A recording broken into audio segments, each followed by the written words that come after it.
ఇంకెరోజు అయితే 24వ తేదీ ఏప్రిల్ నెల 2024 బుధవారం. ఇంకెరోజు మనం మదనపల్లి మార్కెట్లో టొమాటో స్టాక్ అంటే దిగుమతి ఎలా వచ్చి మనం ఎవరిలో తెలుసుకుందామండి.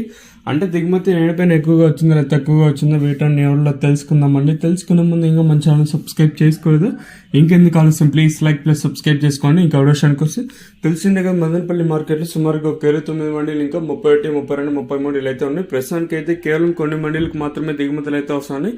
ఇంకా ఛానల్ సబ్స్క్రైబ్ చేసుకోకుండా అలాగే ఇవ్వడం లైక్ చేయకుండా చూస్తూ ఉంటే వెంటనే సబ్స్క్రైబ్ చేసుకోండి. ఇంకా విషయానికి వస్తే దిగుమతుల గురించి మాట్లాడుకోవాల్సి వస్తే దిగుమతులు నేడిపైన మళ్ళీ దిగుమతి అయితే పెరిగింది. ఈవెన్ నిన్న కూడా దిగుమతి పెరిగితే మళ్ళీ ఈ రోజు అయితే దిగుమతి అయితే పెరిగింది.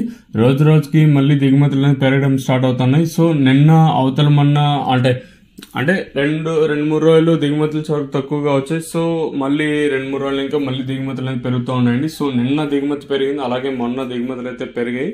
మరి చూద్దాము ఈ ధరలు అనేది ఏ విధంగా వెళ్తాయని. ఈవెన్ టీవీఎస్ మండి లైన్ అంతా చూసుకున్నా కూడా నేడిపైన దిగుమతి పెరిగింది, ఏ మాత్రం అయితే దిగుమతి తగ్గలేదు. మరి ఇంకా అలానే జీపీఆర్ మండీలను చూసుకుని నేటితో పోల్చుకుని దిగుమతి అయితే పెరిగింది. 1-2 మండీలకి తగ్గిన మిగతా మండీ అన్నిటికీ సేమ్ నిన్న చోటుకి ఎక్కువగానే వచ్చింది. మరి చూద్దాము ఈ ధరలు అనేది ఏ విధంగా వెళ్ళాయని. నిన్న అంగళ్ళ మార్కెట్ అయితే డౌన్ అయింది. సో అదే ఎఫెక్ట్ కూడా మన మదనపల్లి మార్కెట్ మీద పడుతుందని అయితే చూడాలి. అట్లీస్ట్ 500-600 వెళ్తాయి అయితే చూడాలి.